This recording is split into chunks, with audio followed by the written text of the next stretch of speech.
Hey everyone, welcome! You're outdoors in the 608. My name's Jeremiah. I appreciate you stopping by. In this video, on the menu today is hickory.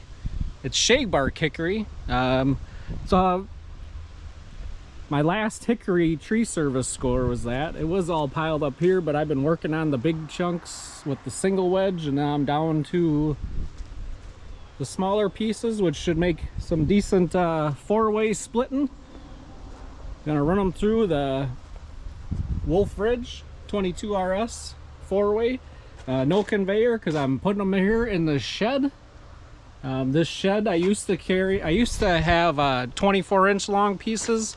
I just sold a full cord of it, which was most of it. I probably got 2/3 of a full cord left, and I moved it and stacked it over there because I don't think I'm going to be doing the 24-inch stuff anymore. A little undecided on that right now, but I wanted to free up this shed so I could store the faster moving wood. And I'm going to start with this hickory. This is what I've gotten done so far of the big chunks. I've been separating the nice barkless stuff over here.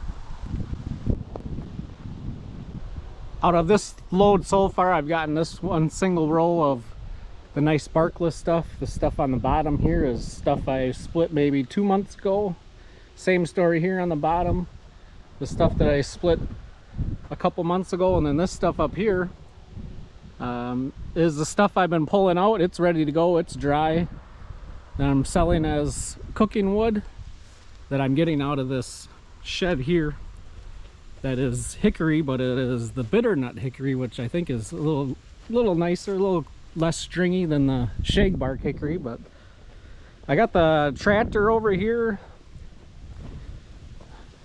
Just put new steer tires on her, but I'm gonna load the bucket up like this so I can just grab it, split it, push it through, and then just it's probably only gonna be a few bucket loads, but that's my plan. Let's get to splitting some Shagbark hickory.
there we go.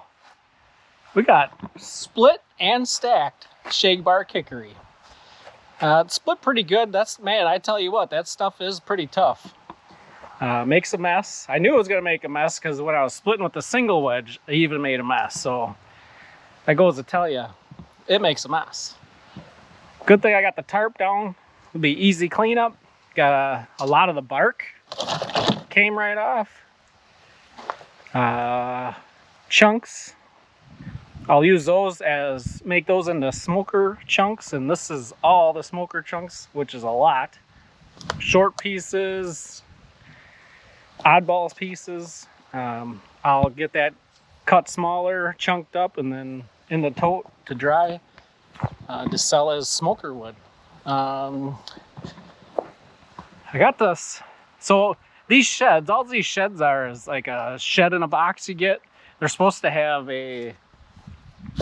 like a tarp on the roof. So you can find these really cheap on Marketplace or Craigslist. The tarps that come with them last maybe a season and they're junk and people get rid of them real cheap. But this one shed, I have 5 sheds that make up my little firewood village over here. This one was just a leftovers from one of these sheds because they usually are about 20 feet long and none of mine are. And then I just added a little section onto here, put some metal on the roof, and wood that is dried in these, I tell you what, is really nice, really clean. I wanted this, especially this hickory, to be under the roof because hickory has a bug in it. I'm sure if you've dealt with it, if you've known, it eats underneath the bark and just makes one heck of a dusty mess. And when it's stored in here, usually they're not as bad or just blows out because it stays dry and doesn't, the sawdust or the dust, whatever, doesn't become like mush and then stick to the wood. But almost 2 rows in here. I definitely get her to the top. Got to use all the space provided under the roof. And check this out, speaking of stacking the wood all the way to the top, this is my oak shed. And when I was putting this wood in here, I remember shoving pieces in way up top. Look how much it's settled down from drying. Pretty crazy. But anyways, that's all I got for today. We are going on our last camping trip of the season, leaving in a little while. Glad I got this done, and I'm glad you came with. Life is great in the 608. See you later.